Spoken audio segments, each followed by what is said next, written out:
आपणा सर्व रसिक श्रोत्यांचे या अत्रिकट्ट्यावर मनपूर्वक स्वागत. कार्यक्रमात थोडा 1-2 मिनिटं उशीर झालेला आहे. ट्रॅफिकमध्ये मुख्य पाहुण्या अडकल्यामुळं ठीक आहे. तर मंडळी जास्त वेळ न घेता मी आजच्या आपल्या कार्यक्रमाला सुरुवात करूया. पाहुण्यांचा परिचय करून देण्याची आवश्यकता नाही, कारण 8 फेब्रुवारीला त्यांचा कार्यक्रम झाला होता. गीतेवरचे 18 अध्यायापैकी काय अध्यायाचं त्यांनी विश्लेषण केलं होतं. राहिलेला पुढचा भाग काही श्रोत्यांनी सांगितलं का परत घ्या, म्हणून हा या कार्यक्रमाचं आयोजन केलेलं आहे. जास्त वेळ न घेता मी पटवर्धन साहेबांना विनंती करतो की त्यांनी आपल्या व्याख्यानाला सुरुवात करावी. जास्ती वेळ न घेता मी चालू करतो. पहिले आपले श्लोक नेहमीच्या प्रथेप्रमाणे.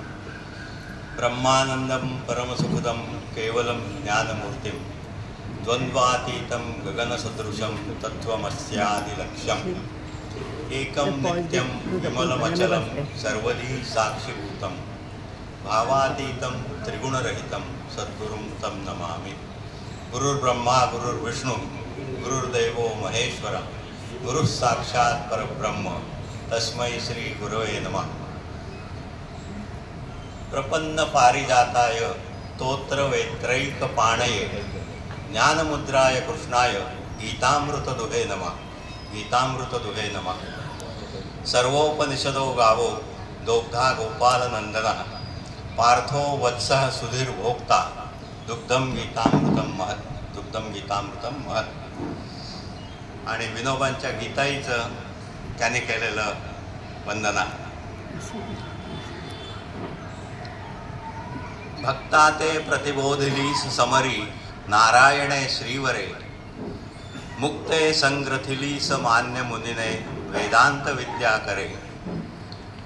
माते षष्ट्यधिकारिणी सतशती अष्टादशाध्यायिनी तू ते मी अनुसंधितो निशिदिनी गीते भयद्वेषिणी. गीते भयद्वेषिणी. नमस्कार. मागच्या वेळेस आपलं जे झालं होतं ते माझ्या आठवणीप्रमाणे 6व्या-7व्या अध्यायापर्यंत आलं होतं. कोणाच्या जर एक्झॅक्ट लक्षात असेल तर त्याने मला कृपया सांगावं, मी त्याच्या पुढे मी चालू करतो. नाही तर माझ्या आठवणीप्रमाणे मला वाटतं 6व्या-7व्या अध्यायामध्ये ते निरीश्वरवाद्यांना उत्तर वगैरे ते होतं. तर आता मी त्याप्रमाणे पुढचं चालू करतो.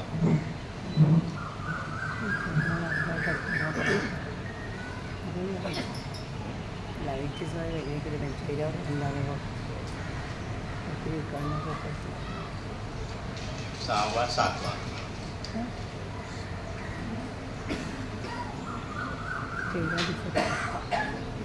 त्याच्यानंतर मी 9वा घेतला होता एकदम. काय बरं आहे ना. 9व्या अध्यायामध्ये अत्यंत थोडक्यात भक्तीचं वर्णन आहे. पुढे 12व्या अध्यायामध्ये ते विस्तृत आहे जास्त. 9व्या अध्यायामध्ये थोडक्यात आहे अर्पण भक्ती. किंवा मला वाटतं मी हे श्लोक सांगितले होते. गीतेची आश्वासकता म्हणजे कमीत कमी अपेक्षा भगवंताची. अगदी पत्रवा पुष्पजो प्रेमे फळवा जळदे मज हे त्या पवित्र भक्ताचे अर्पिले खाय मी सुखे. जे खासी होमिसी देसी जे जे आचरिसी तप जे काही करिसी कर्म ते करी मद अर्पण तत्कुरुष्व मदर्पण. अनन्य भावे चिंतोनी भजती भक्त ते मज सदा मिसळले त्यांचा मी योगक्षेम चालवी. हा मी मुद्दाम घेतला आता इथे. काय झालं? काय बोललं कोणी?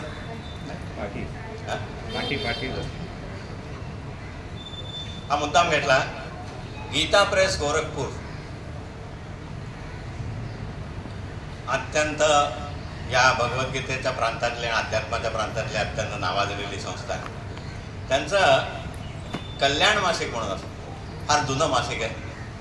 त्या कल्याण मासिकात आलेली एक गोष्ट अप्रतिम आहे.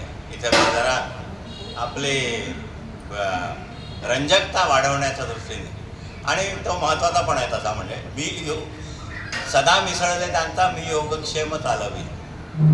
तेषां नित्याभियुक्तानां योगक्षेमं वहाम्यहम. हे योगक्षेम मी वाहतो हे काय आहे नेमकं, याचा अगदी सरळ सर्वांना समजेल असं साधं सोपं उदाहरण. कल्याण मासिकामध्ये एक गोष्ट आली होती फार पूर्वी.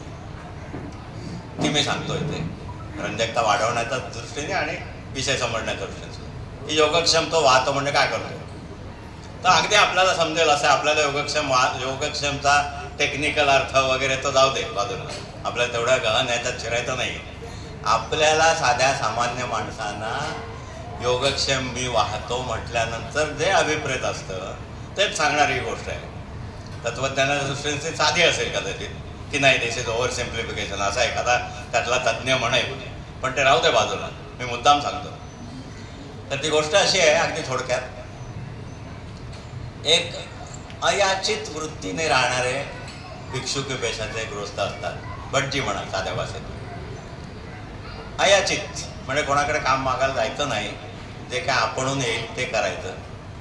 पूजा बिजा आहे ते पूजा सांगणं वगैरे अशा गोष्टी, कोणाला पारायण असेल कोणाचं हे असेल ते करायचं. आणि अयाचित हे महत्त्वाचं, त्यातलं काही मागायचं नाही, न मागता राहायचं.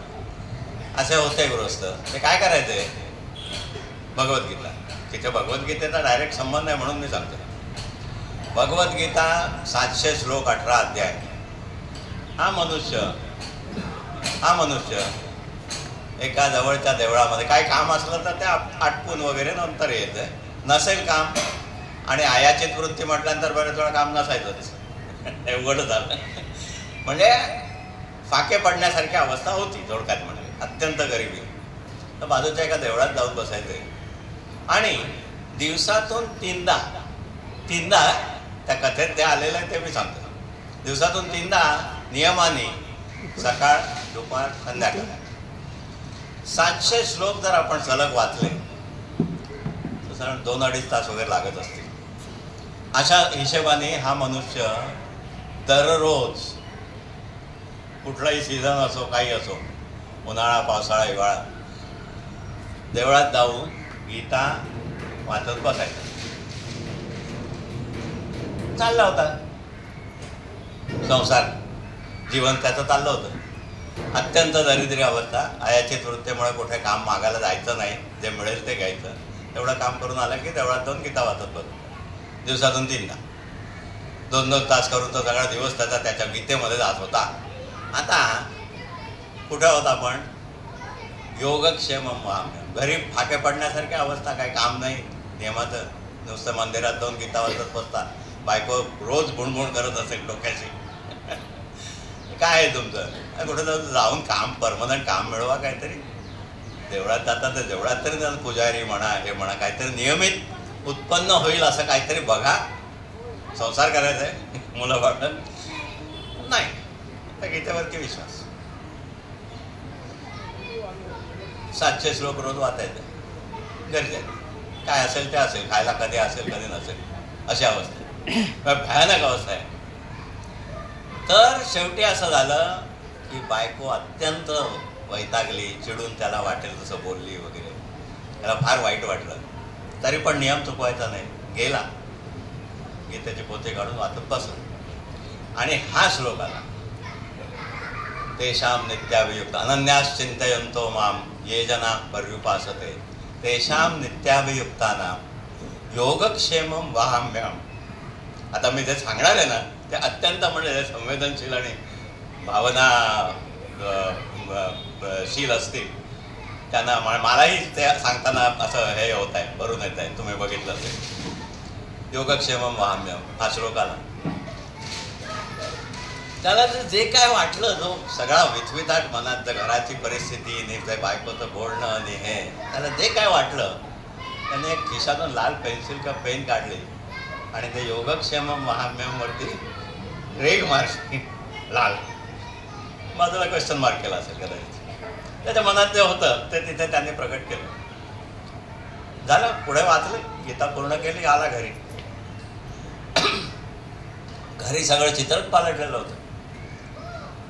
बायको सांगायला लागले, काय काय बा काय केलं तुम्ही, काय चमत्कार केला तसा, कोणाला गाठलं, कोण शेट्टीला वगैरे म्हणा. एक जण बैलगाडी घेऊन आला आणि घरी बघा म्हणाय सगळं सामान जवळजवळ वर्षभर पुरेल एवढं, धन धान्य ते सगळं सर्व, तेल तूप धान्य डाळी सगळं ऐवज हे म्हणे भरून गेला. मी विचारते काय कोण कुठून आलं वगैरे काय नाही, तो असं म्हणे गड्यासारखा मनुष्य होता, आकडून धोतर होतं, वरती उघडा होता आणि उपर्ण पंचा वगैरे होता टाकलेला. ते सगळं रिकामं केलं आणि त्यांनी गाडीतलं सगळं इथे लावलं घरात. मी जिथे सांगितलं तिथे भरून गेला सगळं आणि परत गेलो. काय कोण असं काय मला काय माहिती नाही, मी काय केलं नाही असं. तर भटजी म्हणतोय, तर काय तू ओळखतेस का त्याला, बघितलंस का नीट, काय खूण वगैरे त्याची? तेव्हा ती म्हणाली, ती बाई म्हणाली की तसं काय तो असा ऑर्डिनरी सारखाच दिसत होता, पण एक गोष्ट म्हणून माझ्या लक्षात आहे, तो जेव्हा ते जाऊन पाठीमागे वळला तेव्हा उघडी पाठ होती त्याची, म्हणजे पाठीवर त्याची लाल खूण होती. काय लागलं होतं वगैरे मी विचारणार होते काय लागलंय म्हणून, रक्तासारखी खूण होती. दिस इज दॅट योगक्षेम महात्म्य. अप्रतिम उदाहरण, अप्रतिम. म्हणजे जे सरसद्ध लोक असतील आणि भावनाशील असतील त्यांना हे ऐकून नक्कीच खात्री पटेल की काय करतो तो नेमकं योगक्षेम महात्म्य. इतकंसं तुम्ही करा. पत्र पा पुष्प जो प्रेमे फळवा जळदे मध. ज्ञानेश्वरीमध्ये त्या फळवा जळदे मध आणि ते अर्पिले, ते त्या पवित्र भक्ताचे अर्पिले खाय मी सुखे, याच्यावरती ज्ञानेश्वरीमध्ये अप्रतिम ओव्या आहेत.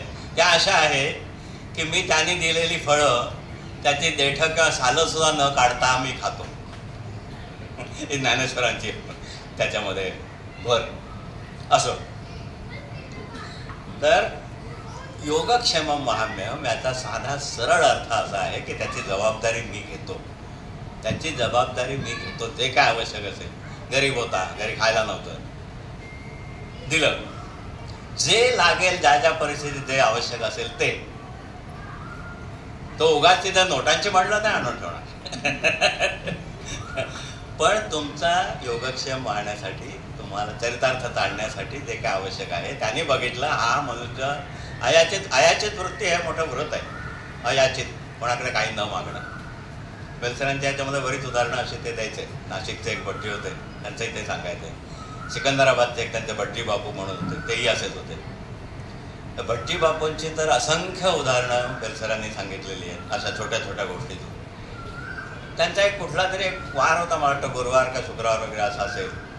त्या दिवशी ते साधा गृहस्थ, सामान्य मध्यमवर्गीय का गरीब म्हणावा असाच गृहस्थ भटजी बापू, सत्पुरुषच होते ते. त्यांचा नियम होता की त्यात ठराविक वारी साधं भात वरण ठेवायचं आणि जो येईल त्याला वाढायचं. ते काय सगळं अख्खं गाव जेवून जायचं. ते कसं पुरायचं वगैरे ते तो प्रश्न वेगळाच आहे. तर तसा नियम होता.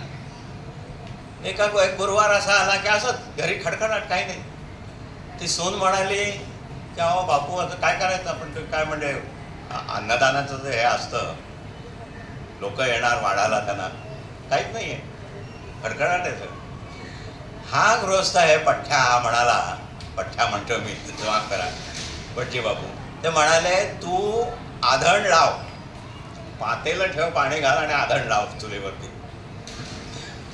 एवढी खात्री, मग बघूया काय होतं. तसं झालं. आधण लावलं, कोणतरी पोतं घेऊन आला की हे मी तांदूळ आणले किंवा हे आणलंय, शिदा ठेवलं, झालं. नेहमीप्रमाणे नियम चालू. लोक आले, जेवले, मोठ्या पातेल्यावर भात शिजवला, भरण सगळं.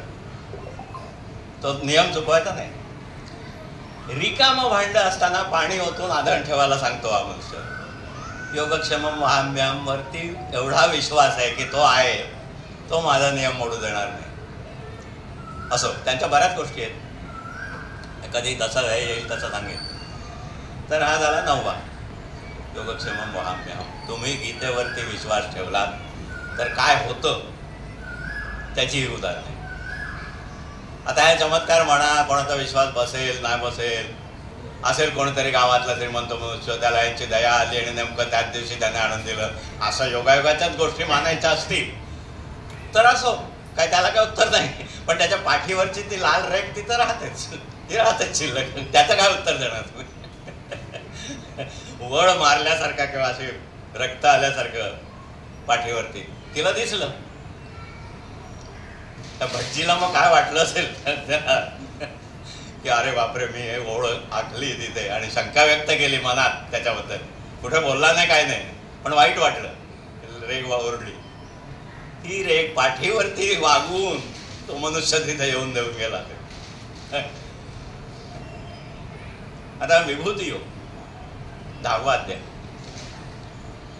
विभूती योगाचं मी तिथे आत्ता मागे मध्ये आपलं 8 फेब्रुवारीला इथे झालं, त्याच्यानंतर 1 आठवड्याने बरोबर माझं SBI मध्ये SBI पेन्शनर्स कल्चरल ऑर्गनायझेशन अशी त्यांची संस्था आहे, तिथे माझं भाषण झालं.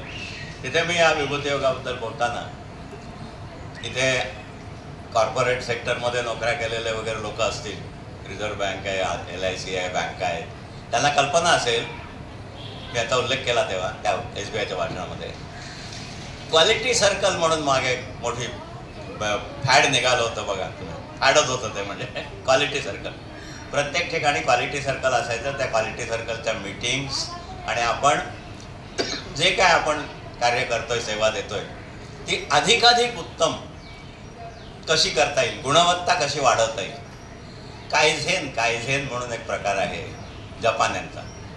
ती क्वालिटी सर्कल ही चळवळ त्या कायझेनचा भाग आहे.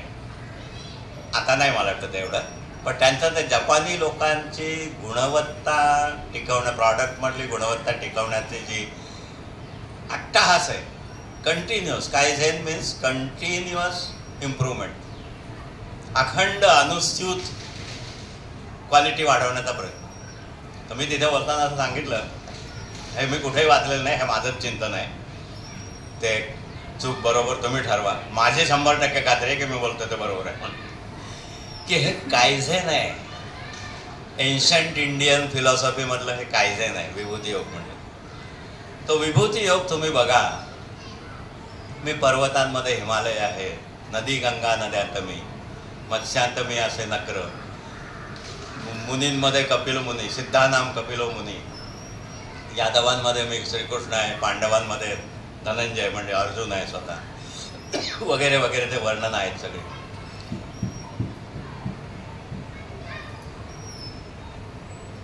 ते काय आहे? श्वापदांमध्ये सिंह, पक्ष्यांमध्ये गरुड. अरे हे काय आहे? या सगळ्या विभूती बघा तुम्ही, कुठेही त्यांनी कुठेही चुकून सुद्धा त्या त्या क्षेत्रातली ॲव्हरेज, ऑर्डिनरी, सामान्य अशी म्हणता येईल अशी वस्तू किंवा विभूती सांगितलेली नाही. जी श्रेष्ठतम आहे, सर्वात टोकाची आहे. पर्वतांमध्ये हिमालय. हिमालय हा जगातला सर्वात मोठा पर्वत आहे आणि त्याची उंची अजून वाढते दर वर्षाला काही थोड्या इंचाने वगैरे असे. हे आम्ही शाळेत भूगोलात वाचलेलं आहे की तो असा वरती येतो अजूनही असं आहे सर्व. नक्षत्रांमध्ये चंद्रमा, याच्यामध्ये ताऱ्यांमध्ये सूर्य वगैरे असं सर्व ते वर्णन आहे सगळं. वेदांमध्ये ऋग्वेद. तर ते आहे काय की त्या त्या क्षेत्रातली त्या त्या कॅटेगोरीमधली उच्चतम अवस्था किंवा उच्चतम वस्तू किंवा व्यक्ती ही त्यांनी सांगितलेली आहे. आपण असं का लक्षात घेत नाही की हा भारतीयांचा कायझेनचा प्रयत्न होता 5000 वर्षापूर्वीचा? नाही काय, कारण विचारच केला नाही ना सगळं. आपल्याकडे काय चांगलं असेल असं म्हणत विचारत नाही. गीतामुळे काय लाल कापडामध्ये बांधून ठेवायची पोथी देवघरामध्ये कुठेतरी खाली. आजोबा होते तेव्हा आता येते वगैरे, बस एवढंच, बाकी काय नाही. वडील किंवा आत्ताच्या पिढीपर्यंत ते गेलेलंच नाही. लोकमान्य टिळकांनी गीतरहस्य लिहून तो मोठा प्रयत्न केला किंवा पुन्हा गीतेकडे लोकांना वळवायचं, पण तो तेवढाच राहिला. असो, तर हे मी याला कायझेन म्हणतो. Aspiration to strive for the best, अशा तऱ्हेने याचा अर्थ का घेऊ नये असं मी म्हणतोय. टिळकांचं एक प्रसिद्ध वाक्य आहे, लोकमान्य टिळकांचं. आता गीतारसाचा विषय निघाला म्हणून टिळकांचं हे आलं. टिळकांचा एक मुलगा, मला वाटतं विश्वनाथ नाव होतं, विश्वनाथ का रघुनाथ, विश्वनाथच होतं. तो नंतर गेला का काय असं काहीतरी आहे. तर काय एवढा काय विशेष तो मिळेल.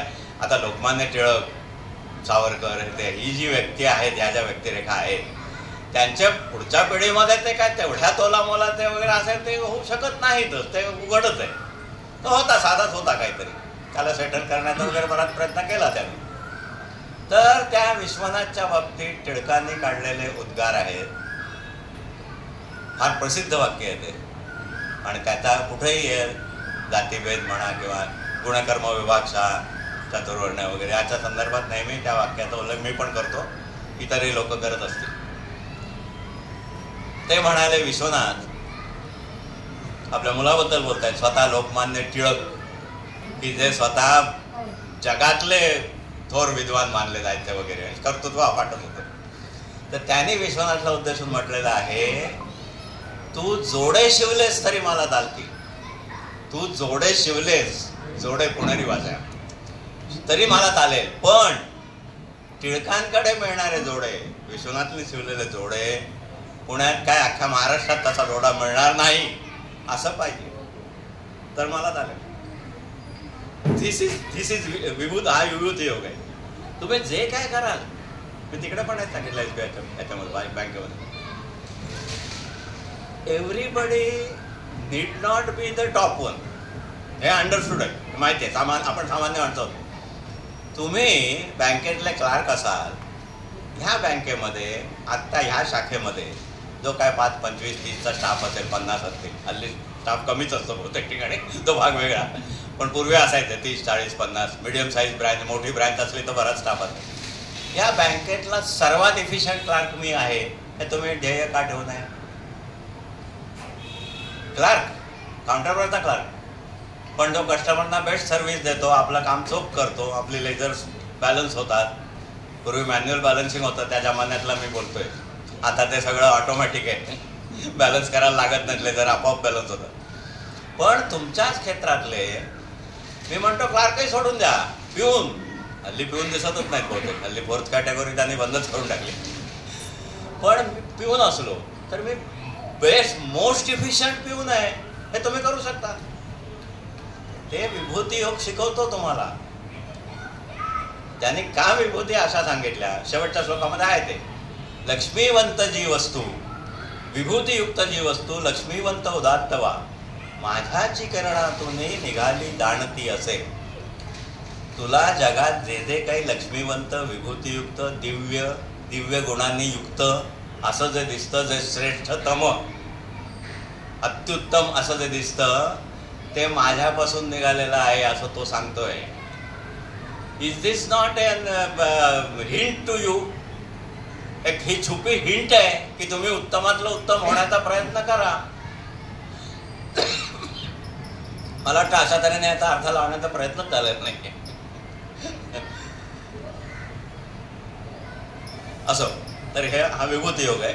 आणि ह्याच्यामध्ये एक आणखी एक दुसरा अँगल याचा मला असा दिसतो की कोणाचा द्वेष का करू नये, याचं खरं उत्तर इथे सापडतं. काय ते सांगतात की विभूतीयुक्त जी वस्तू लक्ष्मीवंत उदात्त वा, माझ्याची किरणातून निघाली जाणती असे.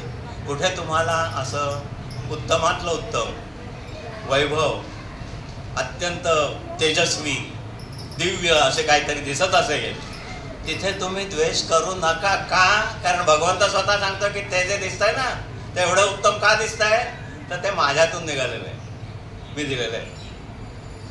That's why we should not envy anybody. आज हा उत्तम दिसतोय सर्वात. मी पण एका ठिकाणी ऑफिसर आहे, तोही आहे, पण तो माझ्यापेक्षा कितीतरी उत्तम आहे. तर मी त्याचा द्वेष नाही करायचा. का नाही करायचा? तर त्याला जे काय मिळालं आहे ते इथून मिळालं. आता 11वा विश्वरूप दर्शन, 11वा अध्याय विश्वरूप दर्शन. 11वा अध्याय जर वाचलात तुम्ही कधी, बेलसरे वगैरे 11व्या अध्यायाला अत्यंत महत्त्व देतात. 11व्या अध्यायाचं मर्म जर समजलं तर गीता खरी लक्षात येईल असं ते म्हणतात. मी इथे नोटिंग असं केलं आहे की तेव्हा तो युद्धाचा प्रसंग होता, अर्जुनापुढे युद्ध होतं. त्यामुळे आवाज येतो ना बरोबर, त्यामुळे त्या युद्धामध्ये काय होणार आहे हे त्याला दिसलं विश्वरूप दर्शनामध्ये. कौरवांमधले किंवा यांच्यामधले सुद्धा मोठमोठे योद्धे, वीर त्याच्या मुखात जात आहेत. पुढे त्याने सांगितलं, मी काळ लोकांतक वाढलेला भक्षावया सिद्ध इथे जनास. त्याने आपलं अकराळ विकराळ रूप असं दाखवलं की हे सगळे त्याच्या तोंडात जात आहेत, त्याच्या दाढांमध्ये, दातांमध्ये त्यांची डोकी अडकत आहेत आणि त्यांचा असा हे होतोय, ते खाल्ले जात आहेत, गिळले जात आहेत, असं त्याला दिसलं सगळं. आणि मग त्यांनी सांगितलं की निमित्त मात्रम भव सव्यसाची, मी मारले हे सगळेचे आधी, निश्चिंतपणाने तू युद्ध कर, जय तुझाच आहे. त्यांनी एका दृष्टीने रिझल्ट आउट करून टाकला. आपल्या लाडक्या भक्तासाठी त्यांनी युद्धाचा निकाल सांगून टाकला त्याला आधीच. काय काळजी करू नको, मी यांना मारलेलं आहे ऑलरेडी, मी काळ रूपाने इथे प्रगट झालेलो आहे आणि मी यांना सगळ्यांना खाणार आहे, विजय तुझाच आहे. तर मी असं म्हटलं तिकडे की तुम्हाला आम्हाला जर आत्ता विश्वरूप दर्शन जर झालं, कदाचित तुम्ही बरीच साधना केली आणि तुम्हाला विश्वरूप दर्शन झालं, तर तुम्हाला आत्ता तुमच्या आयुष्यात जे काही चाललंय ना तेच दिसेल, युद्ध वगैरे नाही दिसणार. तुमचं जे काय आहे सध्या चालू, तुमच्या पुढे जे काय प्रश्न आहेत तुम्हाला भेडसावत आहेत, मुलाला नोकरी लागायला पाहिजे, मुलीचं लग्न व्हायला पाहिजे, बेलसरांच्या ह्याच्यात ते विषय नेहमी यायचे म्हणून मी त्याचा उल्लेख करतोय. सामान्य माणसाला भेडसावणारे प्रश्न, मुलाला शिक्षण झालं आहे, चांगलं आहे, मार्क चांगले आहेत, सगळं आहे, क्वालिफिकेशन आहे, नोकरी मिळत नाही, मुलीचं लग्न होत नाही, झालं तरी त्याच्यामध्ये अनेक भानगडी असतात, मुलाचं पण लग्न जुळत नाही, हा पण मोठा प्रॉब्लेम आहे हल्ली. असे सगळे प्रश्न, तर त्या प्रश्नांचेच उत्तर तुम्हाला दिसतील कदाचित विश्वरूप दर्शनामध्ये, की काही काळजी करू नको, होणार आहेत गोष्टी. 5-25 वर्षापूर्वी तुम्ही वडिलोपार्जित इस्टेटी संबंधी एक कोर्टात केस दाखल करून ठेवली, दर खेपेस तारखा पडतायत, अजून काही त्याचा पत्ता नाही. कदाचित त्या केसचा निकाल तुम्हाला दिसेल की तो तुझ्या बाजूने होणार आहे, काळजी करू नको, पण तो तुमच्या नातवाच्या वेळेस होईल कदाचित, पण होईल. तर असो, तर त्याच्यामध्ये काय आहे, विश्वरूप दर्शनाचा अर्थ मी असा लावतो की हे जे काय आहे, जे काय चाललंय तुमच्या जन्मापासून आतापर्यंत, तुम्ही आठवून बघा, बेलसरांचं एक प्रसिद्ध एक छोटंसं असं बुकलेट सारखं आहे, मला वाटतं 88-89 वगैरे अशा बेताच्या वयामध्ये असताना त्यांना ते सुचलेलं आहे, त्यांनी लिहून काढलं. आणि ते कसं त्याच्यासारखं पॅम्पलेट सारखं आहे, जस्ट 1-2 पानं असतील, की ह्या इतक्या आयुष्यामध्ये मी काय शिकलो आयुष्याकडून. तर त्याने हेच लिहिलं आहे असं की आपण, तुम्ही बघा, प्रत्येकाने कुठेतरी दूर एका ठिकाणी एकांतात जाऊन बसा आणि बघा, जन्माल्यापासून आत्तापर्यंत तुम्हाला एक्सपेक्टेड होतं तसं झालं का? तसं झालं का? नाही झालं. बरेच वेळा असे फाटे फुटले की अरे हां, आता मागे वळून बघताना आपण जर तो स्वीकारला असता तर बरं झालं असतं कदाचित. अशा अनेक हे त्याचं सांगता येतील परमुटेशन, कॉम्बिनेशन, की योगायोगानेच बऱ्याचशा गोष्टी घडल्या आणि आज मी जिथे आहे तिथे मी आलो. ठरवल्याप्रमाणे काही होत नाही. बेलसरांनी ते असं लिहिलं, मी कुठे कोण कुठे मुघलाईमध्ये निजामच्या सिकंदराबादमध्ये जन्म झाला, मुंबईला आलो, कॉलेजात प्राध्यापक झालो, तत्वज्ञानाचा अभ्यास केला आणि या मार्गाला वळलो. कशा गोष्टी होतात, आपण ठरवल्याप्रमाणे, साच्याप्रमाणे, आपल्या विचाराचा जो टाचा असतो त्याच्याप्रमाणे काही बरेचदा होत नाही. वेगळ्याच गोष्टी वळून घेत जातात आणि आपण कुठून तरी कुठेतरी जातो. तर हे सांगतोय का मी, करतेपण, आपलं करतेपण की आपण ठरवून केलं, असं कितपत आहे, असं कितपत असतं.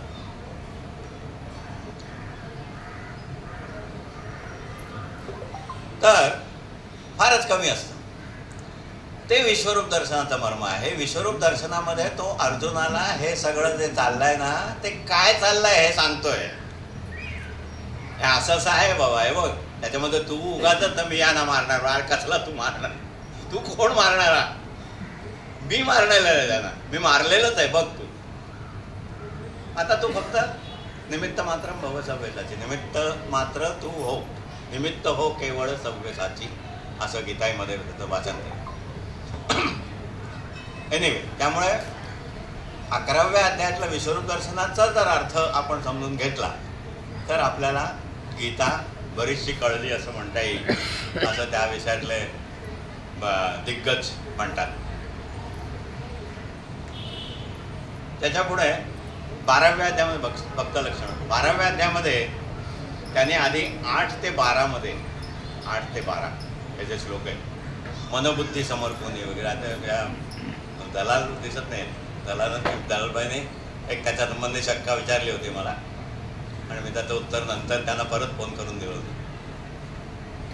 मनबुद्धी समर्पणी मज निशंक पावसी वगैरे. भक्त लक्षणांकडे जाण्यापूर्वी 13 ते 20 ही भक्त लक्षणं आहेत. 13 ते 20. कोणाचा न करीत द्वेष, द्वेष न करणं, सर्वांशी मैत्री, दया मैत्री वसे मनी वगैरे सर्व ते जे आहे त्याच्याकडे जाण्यापूर्वी भक्ती कशी साधेल तुला हे त्याने 4 स्टेपमध्ये 8 ते 12 12व्या अध्यायातले श्लोक 8 ते 12 4 स्टेपमध्ये त्यांनी सांगितलंय. आणि त्या 4 स्टेपमध्ये असं सांगितलंय की हां, हे केल्याने तू मला पावशील, हेही जर शक्य नसेल तर हे शक्य नसेल तर हे, आणि हे शक्य नसेल तर हे. अशा स्टेप्समध्ये त्यांनी सांगितलंय. म्हणजे उत्तरोत्तर सोपं होत जाणारे असे उपाय सांगितले त्यांनी. ते मी महत्त्वाचे वाटतात म्हणून ते मी वाचूनच दाखवतो की ते जर समजून घेतले तर खरी भक्ती किंवा अध्यात्म म्हणजे काय ते समजेल. सध्या भक्ती आणि अध्यात्म याच्या नावाने जो काय गोंधळ चाललाय तो आपण बघतो. आणि मी नेहमी बरेच वेळा त्याच्यावरती मी घसरतो मग चुकून नाही घसरत, मुद्दामच घसरतो. तर मन माझ्यात तू ठेव, बुद्धी माझ्यात राख तू, म्हणजे मग निशंक मीची होशील तू सोय. हा 8 नंबरचा श्लोक आहे. जाईल जड माझ्यात चित्तास करणे स्थिर. हे मी सांगितलं, दलालबाईंना सांगितलं की इथे गीता मन बुद्धी समर्पणी ह्याला पुढच्या श्लोकामध्ये चित्त म्हणते.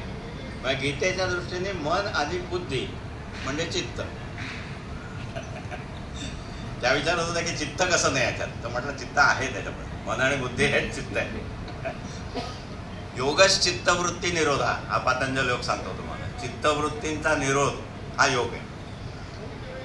जाईल जड माझ्यात चित्तास करण्यात स्थिर, तरी अभ्यास योगाने इच्छुनी मज मिळवी. अभ्यास योग जो आहे तो 6व्या अध्यायामध्ये आपण बघितलं. पतंजल योग सगळा त्याने त्या 30-32 श्लोकांमध्ये सगळा कव्हर केलेला आहे. तुम्ही कसे बसा, कुठे बसा इथपासून एकांत स्थळी पवित्र स्थान पाहून घालावे स्थिर आसन, ब्रह्मचर्यावरती स्थिर वगैरे, ताठ बसावं, पाठीचा कणा ताठ असावा, कुठे बघू नये, दृष्टी नासिकाग्री किंवा अर्धोन्मिलित अशी दृष्टी ठेवावी, अशा तऱ्हेने चित्त एकाग्र करावं.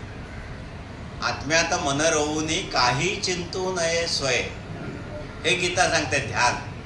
ध्यान कसं करावं याचं गीता हे सांगते मर्म अगदी थोडक्यात, की काही चिंतू नये स्वय. कसलंही चिंतन करू नका. आत्मा तिथे आहे, आतमध्ये स्वयंसिद्ध. तुम्हाला जरी समजला नाही तरी चालेल, तरी तो आहे तिथे. हे गीतेचं ध्यान आहे. हल्ली वेगवेगळे प्रकार निघाले. तुम्ही असं म्हणा, तसं म्हणा, असं चिंतन करा, तुम्हाला समजेल. मी थोडंसं आणखी क्लिअर केलं तर तुम्हाला समजेल बरोबर. मी तरुण आहे, मी सुंदर आहे, मी श्रीमंत आहे. अरे डोंबल, असं चिंतन करून काय होणार आहे? गीता सांगते काही चिंतू नये स्वय. तू जो कोण आहेस ना, तू जीवात्मा आहेस, आत्म्याचा अंश आहेस. तू परमात्म्याचा अंश आहात तुम्ही. तुम्हाला हे असल्या चिंतनाची गरज नाहीये. हे जे काय प्रकार आहेत सगळे बाजार मांडून बसलेले आहेत. It is marketing, nothing but marketing. पैसे घेऊन अध्यात्म शिकवणारे जे काय पंथ असतील सगळे, ते सगळे तुम्ही बाजूला टाका. फक्त गीता बघा आणि फक्त गीता समजावून घ्या, बरोबर तुम्हाला उत्तर मिळतील. काही चिंतू नये स्वय हे गीता सांगते. तुम्ही स्वतःला, गीता ही ब्रह्मविद्या आहे. ब्रह्मविद्यायाम योगशास्त्र आहे असं गीतेच्या प्रत्येक अध्यायाच्या खाली जी पुष्पिका ज्याला म्हणतात ते जे आहे त्याच्यामध्ये ते सांगतायत ती ब्रह्मविद्या आहे 5000 वर्षापूर्वीची. आणि इथली कुरुक्षेत्रातली इथली गंगेच्या किनाऱ्यावरची, तिबेट मधून आलेली नाही. अरे अमेरिकन मनुष्य कोणीतरी ब्रह्मदेशाच्या मार्गाने तिबेटमध्ये जातो आणि तिथून ते आणतो काहीतरी, आणि ते आता तुम्ही खपवता. You know what I am talking about. आणि I am ruthless about it. हे हे असले सोंग काय करायचे ते? अरे मी चॅलेंज देऊन सांगतो, तुमचे केस पिकलेले आहेत, तुम्ही म्हातारे आहात, तुमचं वय अमुक आहे, तुमचे गुडघे दुखतात, तुमचे सांधे दुखतात, सगळं आहे. याच्यामध्ये असे बसा एका जागी, कुठले रेकॉर्ड वगैरे लावा आणि मी तरुण आहे, मी सुंदर आहे. काय होणार आहे? काहीही होणार नाही, काही होणार नाही, थोतांड नाही. ही ब्रह्मविद्या आहे, ही ब्रह्मविद्या आहे, दुसरी नव्हे. मला वाटतं एवढं बाज झालं. ब्रह्मविद्या, प्रकाश योग, प्रकाश योग. काय काय वेगवेगळ्या आहेत पंथाचं, लोणावळ्याचं आहे, काय मनशक्ती, अजब काहीतरी वेगवेगळं पॅकिंग करून. आपल्याकडे मूळ अध्यात्म असताना आपली उपनिषद, गीता, भगवद्गीता आणि आपल्या संतांचं साहित्य, ज्ञानेश्वरी, हे दासबोध आहे. काहीतरी नसतं, काहीतरी कुठून तरी आणलेलं आणि त्याला अट्रॅक्टिव्ह पॅकिंग करून ते खपवायला बघतात, त्याचं मार्केटिंग करायला बघतात आणि लोक नादी लागतात. लोक नादी लागतात की अरे ही ब्रह्मविद्या म्हणे. ती कसली ब्रह्मविद्या? ही ब्रह्मविद्या आहे. मी म्हणतो ही ब्रह्मविद्या आहे का नाही? अभ्यासही नव्हे साध्य तरी मत्कर्म आचरी. ते अभ्यास योगाने इच्छोने तो दुसरा मार्ग आहे. मनबुद्धी समर्पण कर. मनबुद्धी समर्पण करणं हा महाकर्म कठीण आहे. म्हणून मी सांगितलं ना, तो स्टेप बाय स्टेप खाली येतोय. मनाचं कार्य आवड नावड. एखाद्याला हे आवडतं, एखाद्याला ते आवडतं. मला ते आवडत नाही, दुसऱ्याला मला जे आवडतं त्याला आवडत नाही. हे इतपत मनाचं आहे कार्य. बुद्धी इज इक्वल टू निवड. बुद्धी निर्णय देते. इथे आवडीनिवडीचा प्रश्न नाही आहे. हे चांगलं आहे, हे बरोबर आहे, ते चूक आहे, हा निर्णय बुद्धी देते. आता मन आणि बुद्धी दोन्ही समर्पण करणं, मग सगळं त्याच्यावरच टाकणं पूर्ण. ती फार मोठी अवस्था आहे, पोचल्याची अवस्था आहे ती. ते फारच कठीण आहे. मनबुद्धी जर तू समर्पण केलीस, मन माझ्यात तू ठेव, बुद्धी माझ्यात राख तू. म्हणजे काय? म्हणजे काय हे वर्कआउट कसं होणार? मला माझी आवड निवड नाही, मला भगवंताला जे आवडेल तेच मला आवडेल. बुद्धी निर्णय देते, नाही मी नाही ओळखत, बरोबर चूक मला नाही माहिती, भगवंत जे ठरवेल तेच. ह्याला म्हणतात मनबुद्धी समर्पण. ह्याच्या पलीकडे भक्ती नाही आहे. गीतेच्या 12व्या अध्यायाच्या पलीकडे भक्ती नाही.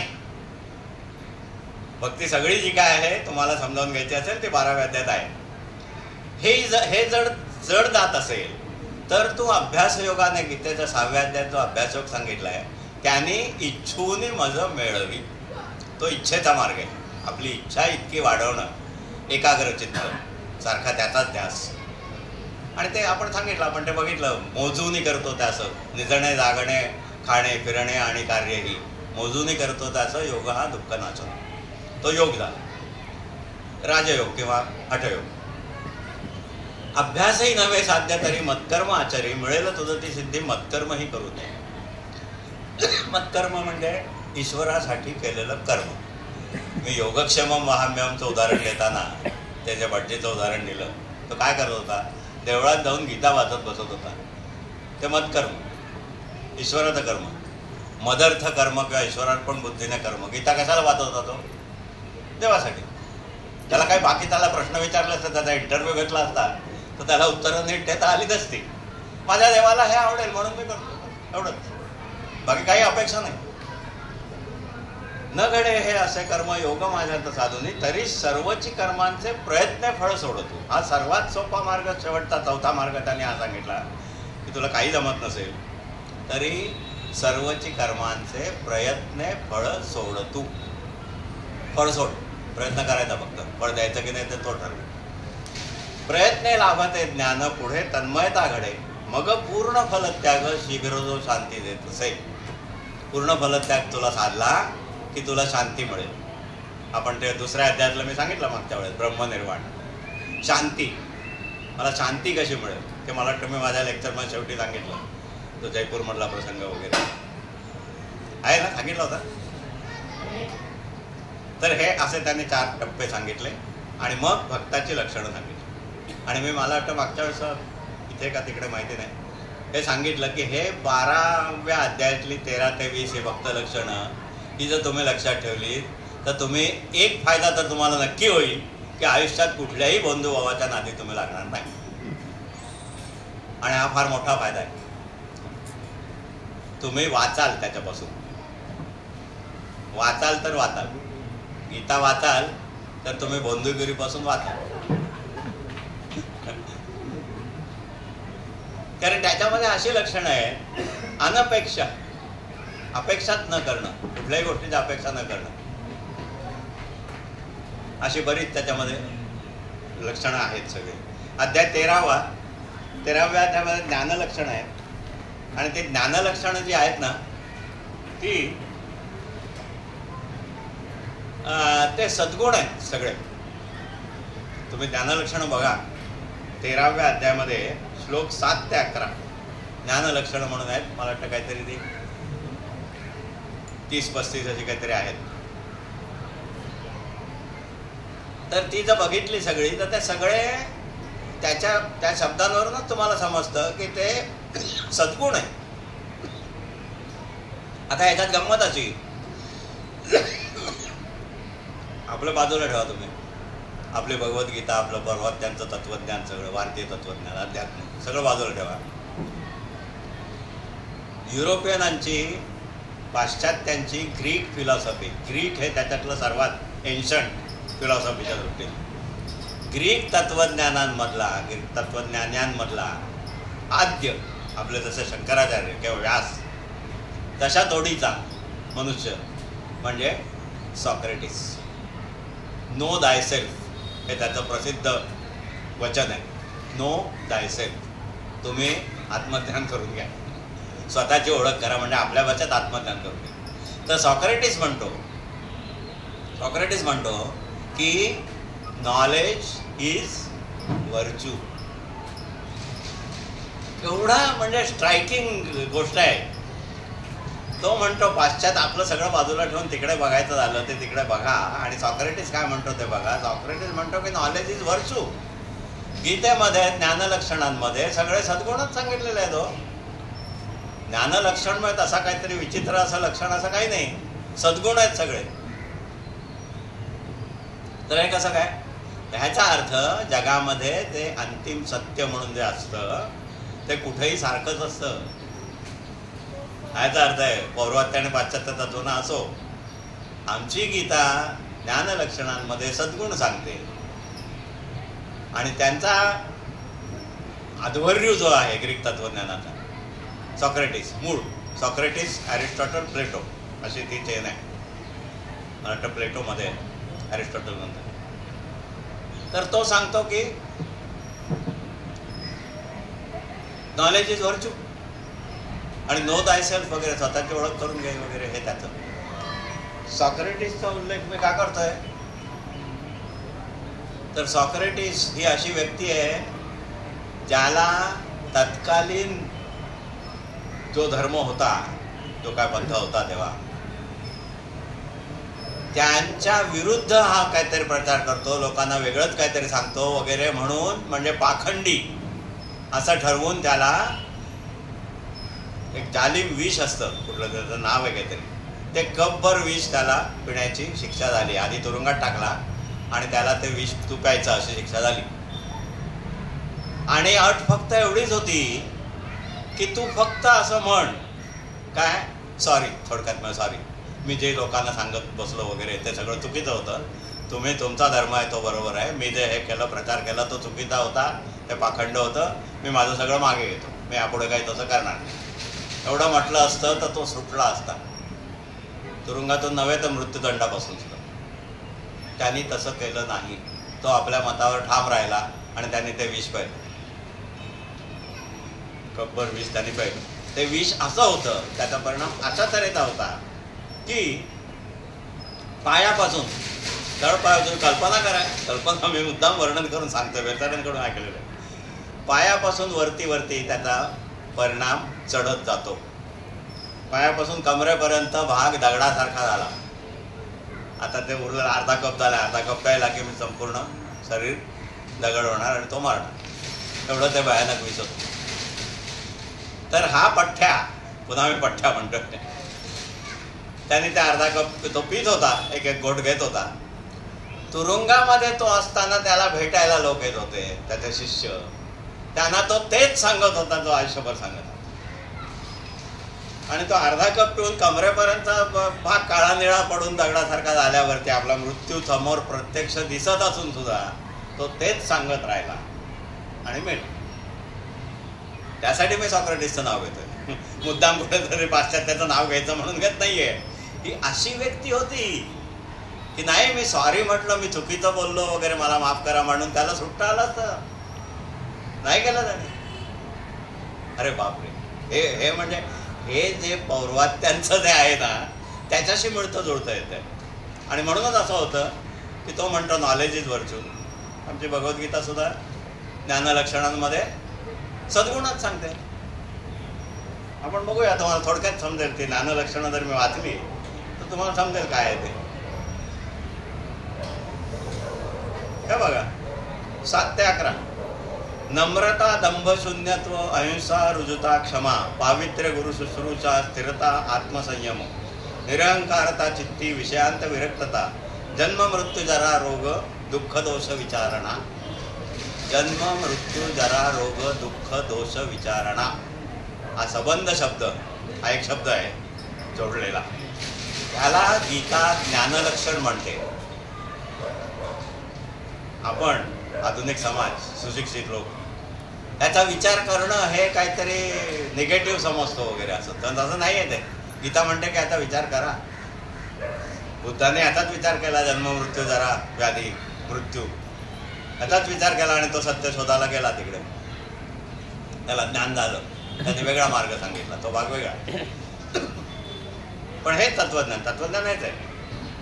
निस्संग वृत्ती कर्मात, पुत्रादित अलिप्तता, प्रिय अप्रिय लाभात, अखंड समचित्तता. माझ्या ठाई अनन्यत्वे, भक्ती निष्काम निश्चळ, एकांताविषयी प्रीती, जनसंगात नावड, आत्मज्ञानी स्थिर श्रद्धा, तत्वता ज्ञेय दर्शन, हे ज्ञान बोलिले सारे, अज्ञान विपरीत जे. ही लक्षणं हे ज्ञान, त्याच्या विपरीत जे आहे ते अज्ञान. आता पुन्हा मी म्हणतो तसं 12वीतली भक्ती लक्षणं किंवा हे 13व्यातली ज्ञान लक्षणं ही तुम्ही लावा, ही बघा तुम्ही, ही काय आहे ते. हे ज्ञान आहे. ह्याच्या ज्ञानेश्वरीमध्ये ह्याच्यावरच्या ओव्या अत्यंत अप्रतिम आहेत. त्याचं वर्णन फार अप्रतिम आहे. स्थिरता, निरहंकारताच्या पुढे स्थिरता दिलाय त्यांनी. पहिल्याच श्लोकात स्थिरता दिलाय. पावित्र्य, गुरु शुश्रूषा, स्थिरता, आत्मसंयम. स्थिरता म्हणजे काय? लागता सद्गुरु वचन पंथे, झाले ब्रह्मांड पालथे, तरी जयाच्या शुद्ध भावार्थे, पालट न कीजे किंवा पालट न धरीजे. अरे बापरे, ही स्थिरता. एकदा ठरवलं की हा भाऊ गीतेच्या मागे लागायचं, काय एखाद्या संताच्या मागे लागायचं, काहीही झालं तरी त्यात फरक पडणार नाही. याला म्हणतात स्थिरता. स्थिरता, स्थैर्य, अशी सगळी ती वर्णन आहेत. मी ह्याच्यासाठी याच्यावर भर देतो की ही तुम्ही विचारात घ्या, याचा विचार करा. आत्ताचे काय किंवा आणखी पुढे 5-25 वर्षांनी येणारे काय. एक आसाराम बापू जेलमध्ये आहे ऑलरेडी, बलात्कार आणि खुनाच्या आरोपावर. अजूनही आसाराम बापूला मांडणारे लोक आहेत. अजूनही आसाराम बापूचा उल्लेख एक हिंदू संत म्हणून त्याची बाजू घेणारे लोक आहेत अजूनही. मला आश्चर्य वाटतं. अरे काय काय खून आणि बलात्काराच्या आरोपाखाली तो आणि त्याचा मुलगा दोघही अनेक वर्ष जेलमध्ये. आता मला वाटतं जामिनावरती सुटले आणि त्याची जामिनाची मुदत आणखी वाढवून आता मिळाली. हे संत, हे संत, अरे तुम्ही विचार करा, गीतेचा विचार करा. गीतेमध्ये ज्ञान कशाला म्हटलंय, गीतेमध्ये भक्ती कशाला म्हटलंय, गीतेमध्ये अध्यात्म कुठलं सांगितलंय, त्याचा विचार करा. तुम्ही जन्मात कधी भोंदू बाबाच्या मागे लागणार नाही. तेवढं झालं तरी खूप आहे. असो, तर हा 13वा अध्याय ज्ञानलक्षण. 14वा आणि त्याच्यापासून पुढे मी 15 वगैरे याच्या मागे जास्ती गेलेलो नाहीये. 16वा सगळं ते याचं आसुरी संपत्तीचं वर्णन आहे, तो मी सोडून दिलेलं आहे. 14व्या आणि पुढे 17-18 याच्यामध्ये 14व्यामध्ये त्रिगुणातीताचं लक्ष आहे.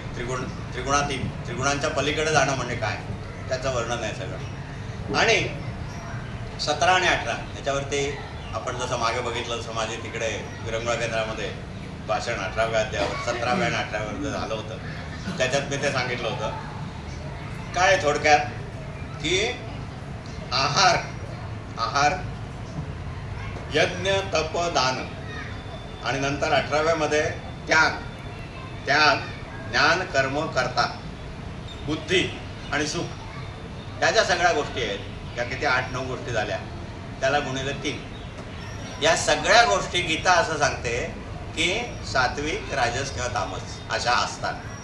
आपण आता जे इथे जण जमलेलो आहोत सगळे त्यात मी पण आलो सगळे आपण सामान्य मनुष्य बऱ्याचशा तमोगुणामध्ये आणि थोड्याशा अर्धवट रजगुणामध्ये असे असतो. सत्वगुणाची आपल्याला कल्पना नाही. तर परमार्थाचा मार्ग म्हणजे थोडक्यात म्हणजे तमोगुणातून रजोगुणात आणि रजोगुणातून सत्वगुणात जाणं हा आहे. तमोगुणातून डायरेक्ट सत्वगुणात असे उडी कोणाला झेपणार नाही शक्य नाही. ते विवेकानंदांचं एक प्रसिद्ध वाक्य आहे. Swami Vivekananda, a vigorous game of football on an open ground will bring you. भारतीय तरुणांना उद्देशून विवेकानंदाने म्हटलेलं वाक्य आहे, a vigorous game of football will bring you nearer to God rather than study of scriptures in a room, close room. खोलीत बसून एकांतात स्क्रिप्चर्सचं धर्मग्रंथांचं वाचन करणं आणि समजावून घेणं उपनिषद भगवद्गीता वगैरे याच्यापेक्षा a vigorous game of football on the open ground will bring you nearer to God. आता हे त्यांनी का वाक्य म्हटलं असेल? त्यांना काय फुटबॉलचा प्रसार करायचा होता? नाही, फुटबॉलचा प्रसार त्यांना करायचा नव्हता. ह्याच विवेकानंदांचं वाक्य दुसरं असं आहे की त्याच्यामध्ये ते कठोपनिषद आणि भगवद्गीता ही भारतीय तरुणांनी मुखोद्गत करावी असंही त्यांनी म्हटलेलं आहे. त्यामुळे त्यांचं तसं तुम्ही स्क्रिप्चरचा स्टडी करू नका आणि गेम खेळा फक्त मैदानामध्ये असं नाही आहे. तरी त्याने तसं म्हटलं. ते का म्हटलं? कारण तमोगुणातून रजोगुणाकडे जाण्यासाठी हे विगरस गेम ऑफ फुटबॉल हा तुम्हाला रजोगुणात ढकलेल. तुम्ही जर आळशी आहात सध्या, काही शरीराकडे काही लक्ष देत नाही, व्यायाम नाही, काही नाही, त्याच्याऐवजी हे केलं तर तुम्ही यू विल कम टू रजोगुण आणि रजोगुणातून तुम्ही सत्वगुणाकडे जाऊ शकाल. म्हणून त्याने असं म्हटलं. आता ही बाकी आहार यज्ञ तपदान आणि ज्ञान कर्म करता बुद्धी आणि सुख याच्या सगळ्याचे त्याने प्रकार सांगितले. सात्विक राजस आणि तामस. आणि 14व्या अध्यायामध्ये गीतेने स्पष्ट शब्दामध्ये हे सांगितलं की अंतकाळी जो ह्याच्यापैकी ह्या 3 गुणांपैकी जो वरचढ असेल त्याच्याप्रमाणे तुम्हाला गती मिळणार. तमोगुणात असेल ते लोक खालती जातील मूढ योनींमध्ये म्हणजे पशु वगैरे. रजोगुणातले मध्यम मध्ये राहतील, कदाचित पुन्हा मानवी जन्म मिळू शकेल. आणि सत्वगुणामध्ये जे पुढे गेले ते वरती चांगल्या उत्तम गतीला जातील असं त्यांनी थोडक्यात सांगितलं. आणि त्रिगुणातीताच्या वर्णनामध्ये त्यांनी हे केलेलं आहे. त्रिगुणातीत स्थितप्रज्ञ भक्त आणि त्रिगुणातीत आणि 13व्या अध्यायातले ज्ञानलक्षण म्हणजे ज्ञानी. कारण ते सद्गुणच आहेत. मग ते ज्याच्याकडे असतात तो ज्ञानी. म्हणजे ज्ञानी मनुष्य आणि ज्ञान लक्षण जवळजवळ सारखीच समजा लागते. तर हे 4 आदर्श गीतेचे स्थितप्रज्ञ भक्त ज्ञानी आणि त्रिगुणातीत. त्रिगुणातीत हा प्रकार थोडासा आपल्याला बुद्धीच्या दृष्टीने झेपण्यासारखा नाही, तर सोडून द्या तुम्ही भक्त लक्षणं बघा आणि ज्ञानलक्षणं बघा, ही एकदम क्लिअर आहे. तर असं मी आता ते थोडक्यात हे करतो. आपल्याला 7 वाजेपर्यंत संपायचं, त्यामुळे मी ते थोडक्यात आवर्त घेतो. आणि अशा तऱ्हेने आपल्या 18 मधल्या आपण महत्त्वाचे अध्याय सगळे बघितले. हां, आता मला वाटतं मी हे तो जयपूरचा प्रसंग वगैरे सांगितला का तो? सांगितलं ना 18व्या अध्यायातला शेवटचा राहिला सर्व भूतांचा हृदय परमेश्वर वगैरे, शांती कशी मिळेल तर सांगितलेलं आहे. तर आता त्यामुळे ते असू दे. आता मी मुळात हे गीतेवरती बोलण्याचं धाडस मी का करतोय आणि का मी याच्याकडे वळलो, याचा मला बेस कुठे मिळाला, आधार कुठे मिळाला मला, ते मी सांगतो. ते गंमत आहे. अध्यात्माबद्दल लोकांना सांगणं, भगवद्गीता म्हणजे अध्यात्म आलंच नाही. भगवद्गीतेवरती बोलतो पण मी काय अध्यात्म सांगत नाही, असं काय होणं शक्य नाही. ते ढोंग झालं, असं होणं शक्य नाही. भगवद्गीता म्हणजे अध्यात्म. तर अध्यात्माविषयी लोकांना सांगणं, याच्यासाठी सद्गुरूकडून आज्ञा लागते. हे असा आपला सगळा सेटअप आहे, सगळा असा बरोबर परंपरेचा ढाचा आहे की हे पाहिजे तरच हे करू शकता तुम्ही, नाही तर नाही. हे एक झालं, सद्गुरूची आज्ञा पाहिजे. माझे सद्गुरू आहेत, माझे गोंदवलेकर महाराजांना मी सद्गुरू मी मानतो, मी त्यांचा हे मानतो स्वतःला. मी त्या लायकीचा आहे की नाही ते माहिती नाही मला, पण आहे, म्हणजे अनुग्रह आहे आणि मी त्यांचा विषय माझे सद्गुरू म्हणून मी गोंदवलेकर महाराजांचं नाव घेऊ शकतो. आता सद्गुरूची आज्ञा आहे का? नाही. खोटं बोलूच शकणार नाही ना आपण. नाही आज्ञा. बेलसरांना होती, बेलसरांना सद्गुरूंची आज्ञा होती की तुम्ही ज्ञानेश्वर सांगा. ते केतकरांच्या रूपामध्ये असताना, वाणी रूप अवतार जो म्हणतात त्याच्याकडून ती त्याने जन्मभर पाळली. जन्मभर पाळली म्हणण्यापेक्षा मरेपर्यंत पाळली असं म्हणायला लागेल. कारण ते शेवटी स्ट्रेचरवरती निजलेल्या अवस्थेमध्ये त्यांना हातात माईक देऊन त्याने प्रवचनं केली, की जी गुरु आज्ञा म्हणून त्यांनी शेवटपर्यंत पाळली. ते टोकाचं उदाहरण. गुरु आज्ञा पाळणं म्हणजे काय? तर मला गुरुची आज्ञा नाही, माझी तेवढी लायकी नाही. दुसरं, वेदांताच्या दृष्टीने जर पाहिलं तर अध्यात्म लोकांना सांगताना मुळात त्याला जिज्ञासा पाहिजे. जिज्ञासू नसेल त्याला ते सांगणं चुकीचं आहे साहेब. हे शास्त्र आहे, हे शास्त्र आहे. म्हणजे मी कसं सांगतो बघा, आपल्याकडे किती सेटअप बरोबर आहे बघा. एक तर गुरुची आज्ञा पाहिजे, नाहीतर समोरच्याला जिज्ञासा पाहिजे. अथा तो ब्रह्म जिज्ञासा असं शंकराचार्यांचं पहिलं सूत्र आहे. ब्रह्मज्ञानाबद्दल बोलायचं तर जिज्ञासा पाहिजे. आता आपण असं धरतोय की इथे जमलेलं सगळ्यांना जिज्ञासा आहे, तर आता हे असू दे बाजूला. माझ्याकडे दोन्ही नाही, आपल्याला ती जिज्ञासा आहे की नाही ते माहिती नाही. एवढे जण जमले, त्यातल्या प्रत्येकाला जिज्ञासा आहे की नाही आपल्याला समजणारच नाही. आणि जे सद्गुरूंची आज्ञा नाही, मी मान्यच करतो. मी सामान्य कृतीचा मनुष्य आहे, माझ्याकडे सद्गुरूंची आज्ञा वगैरे नाही. तरी मी हे धाडस का करतो? त्याची उत्तरं गीतेच्या शेवटच्या श्लोकांमध्ये 18व्या अध्यायामध्ये 68 ते 70 71 पर्यंत, मला वाटतं 71व्या श्लोकाचा मी उल्लेख गेल्या वेळेस केला होता गीतेच्या आश्वासकतामध्ये. ते मी तुम्हाला वाचून दाखवतो. आणि त्याच्यात म्हणजे मला तो आधार कसा मिळतोय की मी हे का सांगतोय, काय धाडस करतोय. अरे काय गाढवा झालं का तुला? सद्गुरूची आज्ञा आहे का? नाही. वेदांताच्या प्रमाणे हे बसतं का? नाही. मग एवढं जर सगळं कळताय तर तू सांगतोस कशाला? मी मलाच कटघऱ्यामध्ये उभा करतोय आणि क्वेश्चनिंग करतोय, तर त्याचे उत्तर नाहीच आहे. तर तरी पण मी हे का करतो, तर त्याचा आधार मला गीतेच मिळाला म्हणून. 68, 69, 70, 71 हे जे 18व्या अध्यायाचे श्लोक आहेत, त्याचं मी गीताई मधलं भाषांतर तुम्हाला सांगतो. सांगेल बुज हे थोर, त्याच्यात एवढी आश्वासकता आहे की माझ्यासारखा मनुष्य हे करायला धजतोय की हो मी मला जेवढं समजलं तेवढं मी सांगू शकतो. ते गीतेला मान्य आहे म्हणून. सद्गुरूची आज्ञा नाही आणि वेदांताची पण नाही, धर्मशास्त्राची पण संमती नाही, पण गीतेला ते मान्य आहे स्वतः. कसं ते बघा. सांगेल गुज हे थोर माझ्या भक्तगणांत जो, तो त्या परमभक्तीने मिळेल मज निश्चित. कोणी अधिक त्याहुनी माझे प्रिय करीची ना, जगी आवडता कोणी न होय मज त्याहुनी. हा धर्मरूप संवाद जो अभ्यासीला आमुचा, मी मानी मज तो पूजी ज्ञानयज्ञ करून या. अरे बापरे, फॅन्टॅस्टिक आहे. हे श्लोक वाचून मला बौद्धिकदृष्ट्या हा आधार मिळतो की मी गीतेबद्दल मला जेवढं समजलं तेवढं लोकांना सांगण्यामध्ये काही चुकीचं नाही, म्हणून मी सांगतो.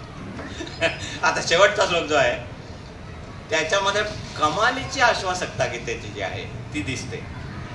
71. हे ऐकेलही जो कोणी श्रद्धेने द्वेष सोडून पावेल कर्मपूतांची तोही निर्वेद सद्गती. मला वाटतं आम्ही मागे सांगितलं, हे ऐकेलही जो कोणी श्रद्धेने द्वेष सोडून, फक्त 2 अटी टाकले, श्रद्धेने आणि द्वेष सोडून, पावेल कर्मपूतांची तोही निर्वेद सद्गती. हे सगळं, हे 4 श्लोक भगवान श्रीकृष्णाने प्रत्यक्ष गीतेमध्ये शेवटच्या अध्यायामध्ये सांगून ठेवले. काय की हे असा, मला वाटतं तो अर्थ समजला असेल सर्वांना, की ह्याचा जो अभ्यास करील आणि माझ्या भक्तांमध्ये तो जो हे सांगेल, तर मी असं मानेन की आधी त्याच्याहून आवडता कोणी होणंच शक्य नाही माझा. कोणी अधिक त्याहून माझे प्रिय करीची ना, जगी आवडता कोणी न होय मज त्याहून. हा धर्मरूप संवाद जो अभ्यासीला आमुचा, हो मी अभ्यास केलाय गीतेचा, अनेक वर्ष करतोय, अजून करतोय. मी माने मज तो पूजित ज्ञानयज्ञ करून द्या. त्यामुळे माझ्यासारखा मनुष्य हे धाडस करू शकतो की हो मी हेच करतोय, मी हेच करतोय, प्रामाणिकपणे करतोय, माझी दुसरी काय अपेक्षा नाही याच्याकडून. एवढं आहे म्हणजे फॅन्टॅस्टिक आहे. मला आवडलं सर्वात, आणि म्हणून मी आता मुद्दाम उल्लेख करतोय. लोकांच्या मनामध्ये असा प्रश्न येऊ शकतात की कोण श्रीकांत पटवर्धन, काय त्यांनी असे मोठे दिवे लावलेत की ते आम्हाला गीता सांगतायत. तर ही उत्तरं याच्यात आहेत की हे मी माझ्यासारखा सामान्य विषय करू शकतो, हे गीतेत साक्षात भगवान श्रीकृष्णाने सांगून ठेवलंय की हो करायला हरकत नाही, म्हणून मी करतोय. मला वाटतं एवढं वाद झाला. आता आपण जर थोडक्यामध्ये अजून सांगतो, थोडासा वेळ आहे, तर मी असं म्हणेन की कोणाला काही हे असतील, प्रश्न असतील किंवा शंका असतील तर आपण घेऊया. मी माझ्या अल्पमतीप्रमाणे त्याची उत्तर द्यायचा प्रयत्न करेन.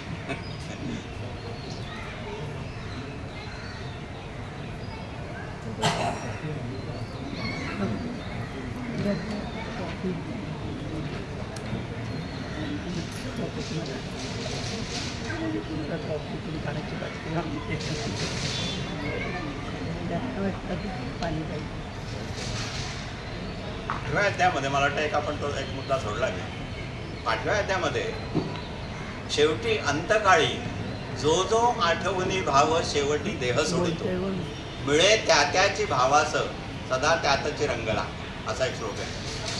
फार महत्वाचा आहे. तुमचे अंतकाळी जी अवस्था असते, जो भाव असतो, त्याच्याप्रमाणे तुम्हाला गती मिळते. आणि त्याचं एक टोकाचं अप्रतिम उदाहरण म्हणून जडभरत म्हणून एक गोष्ट आहे भागवतामध्ये. जडभरत त्याचं नाव आहे, त्या ऋषीचं का मुनीचं. ऋषी होता, मनामध्ये जाऊन तपश्चर्या करून बरेचसे त्याने प्रगत अवस्था प्राप्त करून घेतली होती. तो बराच जवळ होता पुढे जाण्याच्या. पण झालं काय, जडभरताची गोष्ट अशी आहे, थोडक्यात सांगतो. झालं काय की तो एकदा नदीच्या काठी असताना तिथे एक हरिणीचं हे होतं, हरिणी होती, ती प्रेग्नंट होती. आणि त्या हरिणी ती पाणी प्यायला आलेली असताना वाघाने तिच्यावरती झडप घातली. हरिणीला तो घेऊन गेला आणि तेवढ्यात ती प्रेग्नंट असल्यामुळे तेवढ्यात तिला पिल्लू झालं त्या हरिणीला. ते पाण्यात पडलं नदीच्या. हा तिथेच काय स्नान वगैरे काय करत असेल, याला त्या सगळा प्रसंग याने बघितला आणि याला दया आली आणि याने ते पाडस, हरणाचं पाडस त्या जडभरताने उचललं. आणि त्याने त्याला पुढे सगळं त्याचं संगोपन, त्याला एवढी दया आली त्याच्याबद्दल की बिचाऱ्याची आई ते जन्मताच आईला वाघ घेऊन गेला ती मेली. ह्याचं सगळं संगोपन, त्याला दूध पाजणं, खायला घालणं सगळं याने केलं. कोणी जडभरत नावाच्या ऋषी. तर ती गोष्ट भागवतात अशा तऱ्हेने आली आहे, माझ्या लक्षात जी आहे ती अशी आहे की जडभरत तो त्या हरणाच्या मोहामध्ये, आसक्तीमध्ये इतका गुंतला की त्याला पुढचा जन्म, तो बराच आत्मज्ञानाच्या जवळ आलेला असूनही त्याला पुढचा एक जन्म हरणाचा घ्यायला लागला. अशी ती गोष्ट आहे. त्यामुळे शेवटी तुम्ही कुठल्या भावात असता ते आपलं टार्गेट असायला पाहिजे. आणि ते शेवटी तसं येणार नाही. शेवटी ठरवून रामनाम घेऊ वगैरे असं नाही होणार. ते त्याला जन्मभर करावं लागेल. विनोबांचं वाक्य आहे की जन्मभर केलं असलं तर आठवेल ते, असं नाही आठवणार. विनोबांचं वाक्य आहे प्रवचनांमध्ये की तुम्ही त्या आजामिळाच्या गोष्टीवरून फसू नका. आजामिळाच्या गोष्टी ऐकून फसू नका. असं शेवटी अचानक मुद्दाम मुलाचं नाव नारायण ठेवलं आणि मग नारायण नारायण म्हणून हाका मारल्या म्हणून तो उत्तम गतीला गेला वगैरे. त्या कीर्तनकारांनी सांगायच्या गोष्टी आहेत. भोळ्या भाविकांच्या गोष्टी आहेत त्या. त्याला तसा अर्थ नाही. शेवटी तुम्ही जरी नारायण म्हणालात तरी तुमच्या डोक्यात जर स्वतःचा मुलगाच असेल तर त्याचा उपयोग नाहीये. तो तिथे जो बसलाय तो काय बेवकूफ नाहीये. तर तुम्हाला जन्मभर ते करायला लागेल तेव्हा तिथे याल. एनिवे मला वाटतं मी जे म्हटलं ना काही शंका असतील माझ्या तर एखाद दोन प्रश्न आपण घेऊ आणि आपण बंद करू. I can wind up. हे काय पाहता हे साहेब मला एक असं समजलं नाहीये असं वाटतं की तुम्ही आता म्हणालात की मन आणि बुद्धी त्याला समर्पित करायचं तो देईल तसं. पण असं का नाही विचार करत म्हणजे असं मला वाटतं कुठेतरी वाचलं होतं की बुद्धी आणि मन विचार तोच तर देतो मग का समर्पित म्हणजे त्याला गोंदवलेकर महाराजांचं उदाहरण अत्यंत अप्रतिम आहे. त्यांचं असं आहे की दिवसा प्रकाश असतो उजेड असतो त्याचं कारण सूर्य. कारण सूर्यामुळे असतो. रात्री अंधार पडतो प्रकाश नसतो उजेड नसतो रात्री अंधार असतो त्याचंही कारण सूर्यच. पण ड्यू टू हिज ॲब्सेन्स सूर्य नसल्यामुळे अंधार असतो. अंधाराचं कारणही सूर्यच नसण्यामुळे आणि उजेडाचं कारणही सूर्य असण्यामुळे. तसं इथे आहे. तुम्हाला स्वतःचं मन जे सांगतं ते सांगतं त्याच्या जजची गोष्ट आहे ना. एका गुन्हेगार चोराची गोष्ट आहे ना. ते पण गोंदवलेकर महाराजांच्या गोष्टींमध्ये आहे. एक चोर सांग तुम्ही आता जो प्रश्न विचारला ना तोच प्रश्न एक चोर त्याला शिक्षा झाल्यावरती शेवटी जज विचारतात की तुला काय बोलायचं आहे का म्हणून अशी पद्धत असते की तुझं काय म्हणणं असेल तर सांग ऐकू आपण. तर तो चोर म्हणतो की साहेब बुद्धिदाता परमेश्वर आहे त्याने मला चोरी करण्याची बुद्धी दिली म्हणून मी केली. तर जज त्याच्यापेक्षा चोरापेक्षा नक्कीच हुशार असतो. तो ऐकून घेतो सगळं आणि मग त्याला उत्तर देतो की आता त्याच बुद्धिदात्या परमेश्वराने मला तुला शिक्षा करण्याची बुद्धी दिली त्यामुळे मी करतो. It comes to the same thing. त्याच्या ह्याच्यात 12व्या अध्यायामधलं आहे ते.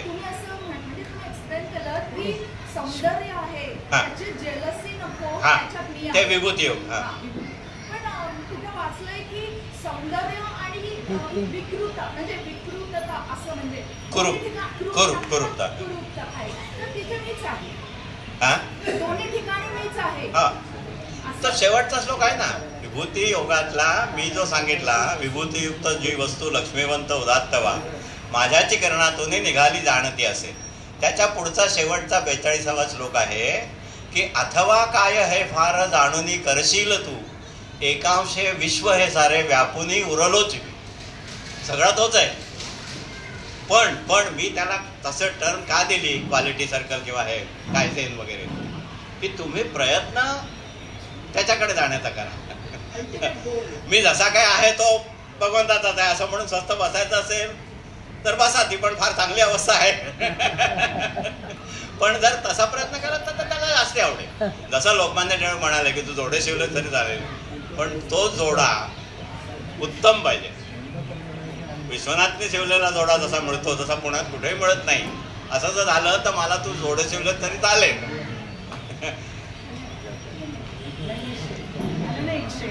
बाबांच्या वेळेला सगळी प्रवचनं ज्ञानेश्वरी वगैरे ऐकण्याचा तिथे मठात बसून ऐकण्याचा योग आला. तर नंतर अध्यात्म संवाद 3 लिहिले गेले 4 लिहिले गेले. तर सर्वजण खाली बसलेले असायचे टिल्लू पासून सगळे. मी एक दिवस जाऊन बाबांना विचारलं. बाबांनी माझ्या शेंगदाणे दिले. म्हणलं तुम्ही सांगता नाम घ्या नाम घ्या नाम घ्या पण आम्ही जी सर्वसामान्य माणसं आहोत, तर जितकं आम्ही नाव घ्यायला जातो तेवढी आमची संकटं आणि त्याला आम्ही तेवढं पेलू शकत नाही. तर हे कसं बिंबवायचं, तेव्हा त्यांनी मला जे उत्तर दिलं ते तुमच्याशी मी शेअर करते.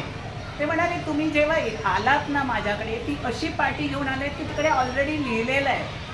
तुम्ही जेव्हा ही पाटी संपूर्णपणे पुसून माझ्याकडे याल ना, तुम्हाला अक्षरं दिसतील आणि त्या अक्षरातनं जो प्रकाश जाईल त्यातनं तुम्हाला पुढचा मार्ग दिसेल असं. त्यामुळे तुम्ही आता जे सांगत होते प्रत्येक वेळेला बाबांचं एक एक एक एक एक एक वाक्य ऐकण्याचा, त्यांच्यावरती बोलण्याचा, बसण्याचा मला तो एक अध्यात्मसंवाद जे आहे ना, अध्यात्मसंवादाचे माझ्याकडे पण आहेत 3 का 4 भाग आहेत आलेले.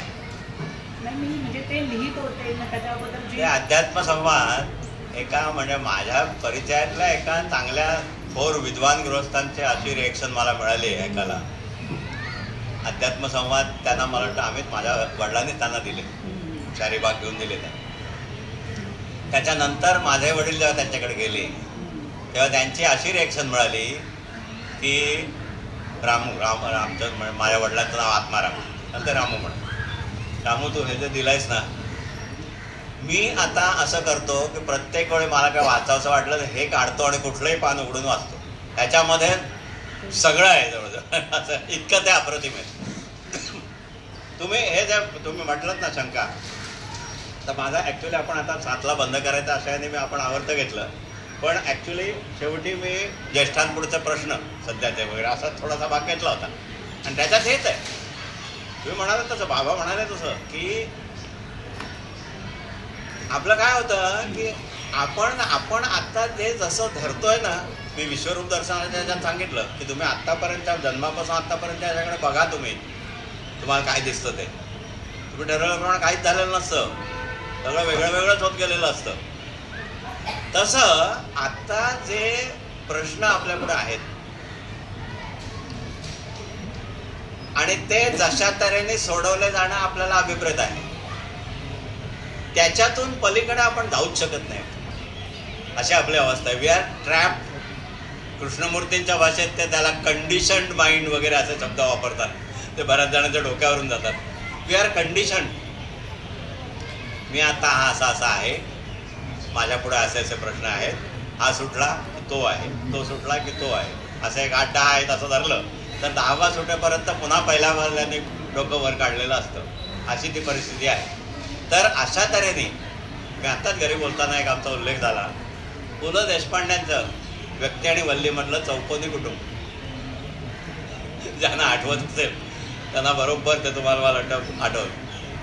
चौकोनी कुटुंब, कोरं करकरीत चकचकीत गुळगुळीत नवीन साबणाच्या वडीसारखं. म्हणजे कसं आपले जे आता असतात ना प्रश्न, तसं म्हणजे मुलगा इंजिनिअरिंगला, मुलगी डॉक्टर, दोघंही अमेरिकेत वगैरे वगैरे, 2, 3, 4 बेडरूमचे फ्लॅट सगळ्यांकडे, गावाला जमीन, एखादं फार्म हाऊस, असं सगळं हे जे पिक्चर आहे ते म्हणजे आदर्श जीवन असं आपण धरून चाललेलो आहोत. तर आपण मुळात सत्याच्या मैलोन मैल दूर आहोत. It is not like that. It is not like that. ते चौकोनी कुटुंब, त्याच्यावर तुम्ही काट मारायला पाहिजे. तुमचे आत्ता सध्याचे प्रश्न आहेत कुठले? अगदी साधे सरळ. मुख्य फायनान्शियल, आरोग्य, शरीराच्या व्याधी. आता आपण ज्येष्ठ म्हणून या 60च्या पलीकडे आलो, 60, 70, 80 पुढे सगळं हे चालू होणार आहे. व्याधी, वेगळं वेगळं काहीतरी, आरोग्य, सोशल स्टेटस, समाजातली तुमची एकंदर पातळी म्हणा किंवा मान सन्मान. नोकरी गेली, पद गेलं, यू आर नो बडी.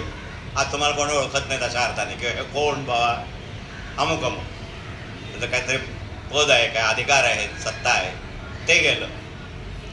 जवळचे नातेवाईक, साथी, सगळे सोयरे ते एक एक हळूहळू गचकाला लागले, ते नाही, वियोग. अशी ही जी यादी आहे, आरोग्य, सामाजिक प्रतिष्ठा,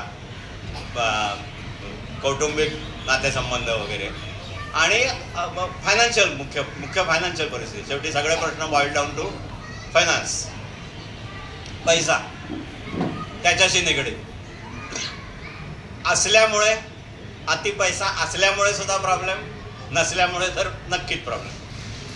हे जी आपली चौकट आहे आणि आपण त्याच्या ज्या तऱ्हेने सोल्युशन बघतोय त्या मार्गाने गेलं आणि सगळे प्रश्न त्यांनी सोडवले, असा हरीचा लाल आतापर्यंत हजारो वर्षामध्ये झालेला नाहीये आणि पुढेही होणार नाही. हे सत्य आपलं अध्यात्म सांगतं. तर मग काय करायचं? काय करायचं? नाही करायचाच नाही का प्रयत्न सोडवायचा? अरे मला जे प्रॉब्लेम दिसत आहेत, मुलाला नोकरी नाही, मुलीचं लग्न होत नाही वगैरे वगैरे जे आहे, जागा स्वतःची अजून झाली नाही, एवढे वर्ष नोकरी करतोय, म्हणावे तसे पैसेच साठले नाही, जागांच्या किमती गगनाला भिडल्या, त्यामुळे मला ते जमलं नाही, मी भाड्याच्याच घरात राहतोय, असे वगैरे वगैरे असे जे प्रश्न आहेत ते माझ्या पद्धतीने मला अभिप्रेत असलेली त्याची उत्तरं मी सोडवली आणि ती सुधारली परिस्थिती आणि त्याने मी सुखी झालो. असं जगाचं स्वरूपच नाही आहे. या मार्गाने कोणी ययाती कादंबरीमध्ये त्यांनी लिहिलेलं बरोबर, भोगाने भोग भोगून त्याची अनिवार्य भोगल आलसा ययातीची, भोग भोगून शांत करीन आणि मी आता समाधानी आणि शांत झालो, अशा मार्गाने कोणीही गेलेलं नाही आतापर्यंत आणि तसं झालेलं नाहीये, हे तुम्ही लक्षात घ्या. मग काय करायचं? त्याचं उत्तर तिकडे येतं, ते मनबुद्धी समर्पणे वगैरे, माझ्या आवड निवड आणि हे सगळा माझा हा ढाचा सगळा हा सगळा बाजूला ठेवायचा. त्यांनी ते ह्या बाईने जे सांगितलं ना, बेलसरांनी जे म्हटलं ते पाठी कोरी करा, पाठी कोरी करा कम्प्लीट. म्हणजे मग मी काय सांगतो ते तुम्हाला समजेल. मी बेलसरांची मी माझ्या भाषणांमध्ये तिकडे पण माझे 17-18 अध्यायावर माझी भाषणं झाली, 55 ते 60, 58 का 60 भाषणं माझी झाली. त्याच्यामध्ये मी अनेकदा बेलसरांचा उल्लेख केला. त्याच्यावर मला एक रिॲक्शन अशी मिळाली, एक का 2-3 मिळाल्या अशा, की अहो मला वाटलं बेलसरांच्या प्रवचनाला दर रविवारी न चुकता जायचं, असं आम्ही वर्षानुवर्ष करतोय, पण तुम्ही जे सांगता ते बाबांनी सांगितलं का आम्हाला आठवत नाही. लक्ष दिलं नाही. तुम्ही जे प्रत्येक वाक्य बोलत होता ना, मला ते प्रत्येक वाक्य बाबांच्या तोंडून निघालेलं आठवलं. बरोबर आहे तुमचं, तुम्ही तुमचा अपवाद आहे, तुमचा अपवाद आहे. मला असे बोलणारे लोक भेटले की आम्ही गेलो, आम्हाला नाही असं लक्षात आलं की त्याने असं सांगितलं. आणि बाबांची खूबी होती प्रत्येक, तुम्ही आता कसे दिले उदाहरण, तसं चालतं बोलतं उदाहरण देऊन ते प्रत्येकाच्या बरोबर. आणि गर्दी एवढी असायची की मालाडच्या प्लॅटफॉर्मचं जे हे तिथे बसावं लागायचं. बरोबर. त्यांचा तो जुना बंगला होता तेव्हा, तिथेच आता केतकरांचा तो बंगला, आता नवीन आहे सर. हा मला वाटतं हा ठीक. मंडळी, प्रश्न भरपूर आहेत, वेळ तसं संपत आलेला आपला. तर कार्यक्रम संपण्यापूर्वी राणे साहेबांना काही बोलायचं आहे तर त्यांना विनंती करतो.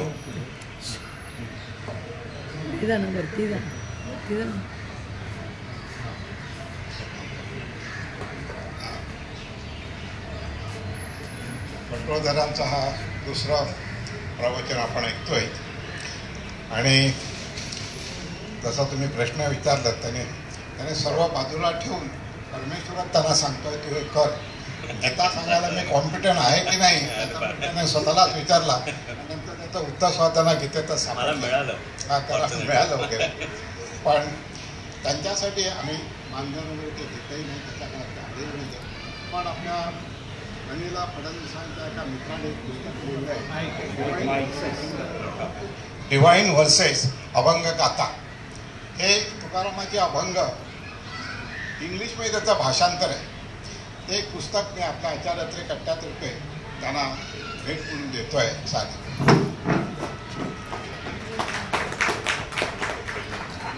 आणि एक बोलता बोलता काही प्रश्न माझ्याही मनात आले.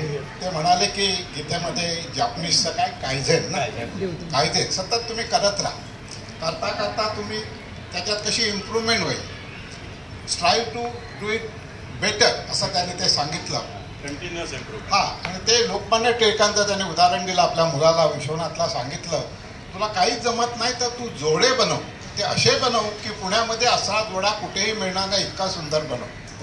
हे जेव्हा त्यांनी मला सांगितलं ना तेव्हा मला एक पुस्तकाची आठवण झाली. तुम्ही नरेंद्र जाधवांचं नाव ऐकलं असेल, इकॉनॉमिस्ट, त्यांच्याबरोबर मी काम केलं आहे रिझर्व्ह बँकेमध्ये. त्यानंतर ते पुणा युनिव्हर्सिटीचे व्हाईस चान्सलर होते, राज्यसभेचे पण MP झाले. तर त्यांनी त्यांच्या एक पुस्तक लिहिलं आहे, मी आणि माझा बाप. हे त्याने पुस्तक का लिहिलं तर ते घरात बसले असताना त्यांचे जे वडील अशिक्षित होते आणि गप्प बसायचे नाही, दुपारचे ठॉक ठॉक ठॉक करत बसायचे.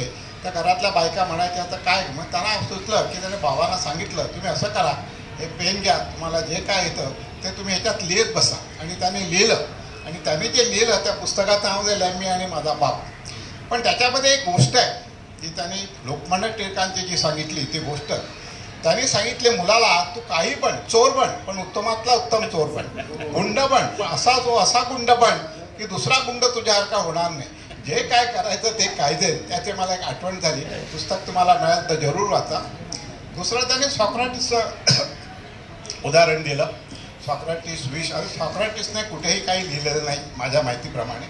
तो नाकावर असा उभा राहून सगळ्यांना सांगायचा आणि तसंही करून समाजाला ढवळून निघायचा आणि तो सांगायचा. त्यामुळे शासक जे होते ते गोंधळलेले होते, त्याला तो नको होता म्हणून त्याला पकडून विषबाधा वगैरे केली आहे त्यांनी सांगितलं. आता त्याला विषबाधा केल्यानंतर सुद्धा तो म्हणाला मी काय बदलणार नाही, मी जे काय सांगितलं ते कायम आहे, त्यात काही बदल होणार नाही आणि मी त्याच्यात काही बदल करणार. तीच गोष्ट आपल्या संभाजीराजेंची आहे छावामध्ये. औरंगजेब त्यांना सांगतो की फक्त तू धर्म बदल, इस्लाम धर्म बदल, आम्ही सगळे तुझे गुन्हे तुला जे आहे छळ करतो सगळं, पण त्यांनी धर्म बदलला नाही. मी ही उदाहरणं जी आपण सांगतोयत ना, जे गीतेत सांगितलंय ते सर्वसामान्य माणूस पण करतो आणि उच्च माणूस पण करत असतो. ही 2 उदाहरणांनी तुम्हाला मला सांगण्याचा एक माझा प्रयत्न आहे. ओके, बाकी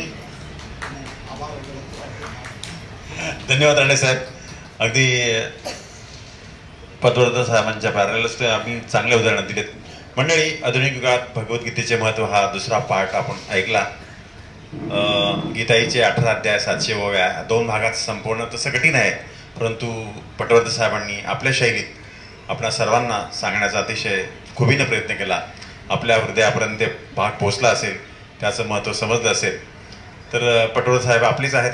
खरं त्यांच्या आभार मानणं म्हणजे भार घेणं असल्यासारखं, परंतु मी आपल्या सर्वांच्या वतीनं त्यांची कृतज्ञता व्यक्त करतो.